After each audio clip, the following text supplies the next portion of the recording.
Hello friends, welcome back to my channel. This is me Bhavna Singh. जैसे कि आप लोगों ने देखा कि दिल्ली में मालवीय नगर में स्थित एक रेस्टोरेंट लेमन ग्रीन इन में आग लग चुकी है। 21 लोगों के मरने की आशंका जताई जा रही है। आखिर ये कब तक चलता रहेगा? ऐसे ना जाने कितनी आपदाएं हो चुकी हैं। हमारा देश कब जागरूक होगा? 21 लोग मामूली बात नहीं है। 21 लोगों में फॉरेनर्स भी थे। दिल्ली में मेडिकल फैसिलिटी अच्छी होने की वजह से भी वहाँ पे रश ज़्यादा रहता है। मेडिकल से रिलेटेड जो भी प्रॉब्लम होती है उसको रिजॉल्व करने के लिए लोग यहाँ पे आते हैं। तो एक तरीके से आप ये कह सकते हैं कि ये यहाँ पे मेडिकल टूरिज्म भी या मेडिकल टूरिज्म का स्कोप है यहाँ पे। दूसरी चीज़, ऐसा इसलिए भी हो रहा है, आए दिन कहीं ना कहीं कोई ना कोई आपदा देखने को मिलती है। आखिर ये आपदाएं इतनी ज़्यादा क्यों हो रही है? हम कब जागरूक बनेंगे? बता दूं मैं आपको ये कि लेमन ग्रीन होटल या लेमन ग्रीन इन में बेसमेंट में आग लगी और बेसमेंट में आग लगने की वजह से धीरे धीरे पूरी बिल्डिंग में आग फैल गई। जब आग कहीं पे लगती है तो वहां से स्मोक यानी धुआं निकलता है और ब्लैकनेस निकलती है।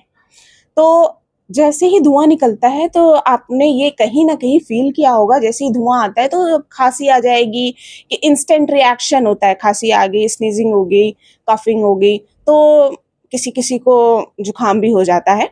तो बता दूं मैं आपको कि वहाँ पे इसलिए ये सब फील होता है क्योंकि वहाँ लैक ऑफ ऑक्सीजन हो जाता है, ऑक्सीजन की सप्लाई कम हो जाती है।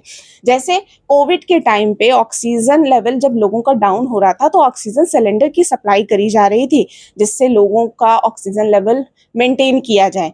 ठीक उसी तरीके से जब लैक ऑफ ऑक्सीजन हो जाता है या ऑक्सीजन की कमी बॉडी में हो जाती है तो लोगों की डेथ कॉज हो जाती है, क्योंकि कार्बन मोनोऑक्साइड गैस रिलीज होती है जो कि बहुत हार्मफुल गैस है। इस रेस्टोरेंट में क्या प्रोटोकॉल्स को फॉलो नहीं किया जा रहा था?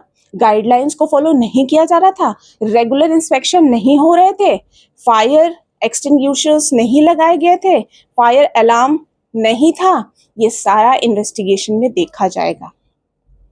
कभी कभी होता क्या है कि कुछ बिल्डिंग्स बनाई जाती हैं केवल एक पर्पस के लिए, लेकिन उसके बाद वो रेस्टोरेंट की तरह भी यूज करी जा रही है, एज अ गेस्ट हाउस भी यूज किया जा रहा है, होटल की तरह भी यूज किया जा रहा है, कमर्शियल एक्टिविटीज के लिए भी यूज किया जा रहा है। तो ये एक तरीके से उसके ऊपर इंफ्रास्ट्रक्चर के ऊपर बर्डन होता है, क्योंकि वहाँ सेफ्टी प्रिकॉशन या सेफ्टी इंफ्रास्ट्रक्चर जो डेवलप किए जाते हैं वो तो केवल एक पर्पस के लिए किए जाते हैं ना, मल्टीपल पर्पस के लिए नहीं किए जाते हैं।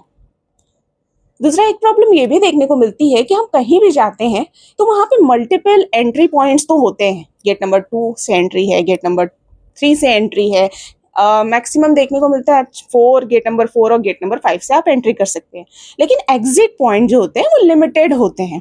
तो हमें थोड़ा सा इस पे ध्यान देना चाहिए, इस पे थोड़ा फोकस करना चाहिए कि मल्टीपल एग्जिट पॉइंट्स हों, जिससे कभी भी ऐसी कोई भी डिजास्टर हो या कोई भी ऐसी प्रॉब्लम फेस करनी पड़े तो लोग सेफली एग्जिट कर जाएं और ऐसी कोई आपदा का कोई भी शिकार ना होने पाए, क्योंकि सबकी लाइफ मैटर करती है। हर कोई एंजॉय कर रहा है, लेकिन अगर कहीं आप ऐसे कहीं घूमने फिरने गए और ऐसी कोई घटना हो जाती है तो सबको बुरा लगता है। ये बहुत बड़ी बात है और बहुत बड़ी दुखद घटना है ये। आखिर कब तक ये सब चलता रहेगा? कोई ना कोई तो स्टेप लेना पड़ेगा। अब इन्वेस्टिगेशन में पता चलेगा कि आखिर लूप होल कहाँ था और किन किन चीज़ों का ध्यान नहीं रखा गया। Secondly, national disaster management authority की गाइडलाइन फॉलो करी गई कि नहीं ये भी देखा जाएगा। डिजास्टर मैनेजमेंट एक्ट 2005 को फॉलो किया गया या नहीं, इस पर भी नजर रहेगी। तो देखा जाएगा कि आगे क्या होता है। फर्दर हमारे होम मिनिस्टर अमित शाह जी ने और प्रधानमंत्री नरेंद्र मोदी जी ने कंपनसेशन का ऐलान भी किया है कि जो भी विक्टिम हैं उनको कंपनसेशन दिया जाएगा और उनकी हर तरीके से मदद करी जाएगी जिनके साथ ये घटना हुई है। लेकिन इस घटना का कुछ तो सॉल्यूशन निकालना पड़ेगा जिससे ये बार बार घटना ना हो, क्योंकि रिसेंटली सूरत में एक कोचिंग है, वहाँ पे भी आग लग गई और ऐसे ना जाने कितना हम लोग देखते हैं कि गर्मी की वजह से कहीं ना कहीं आग लगने की समस्या देखने को मिलती है और आग लगती है तो लोगों को भी हानि पहुंचती है क्योंकि लोगों की जान खतरे में आती है। तो मैटर करता है ये सब। तो थोड़ा सा इंफ्रास्ट्रक्चर के साथ साथ हमें मेंटेनेंस पे भी ध्यान देना चाहिए और वहाँ के सेफ्टी प्रिकॉशंस, सेफ्टी प्रोटोकॉल्स को भी फॉलो करना चाहिए। आपकी क्या राय है? Do let me know in the comment section. ऐसी और इन्फॉर्मेटिव वीडियोस के बारे में जानने के लिए हमारे चैनल से जुड़े रहिए। Thank you for watching.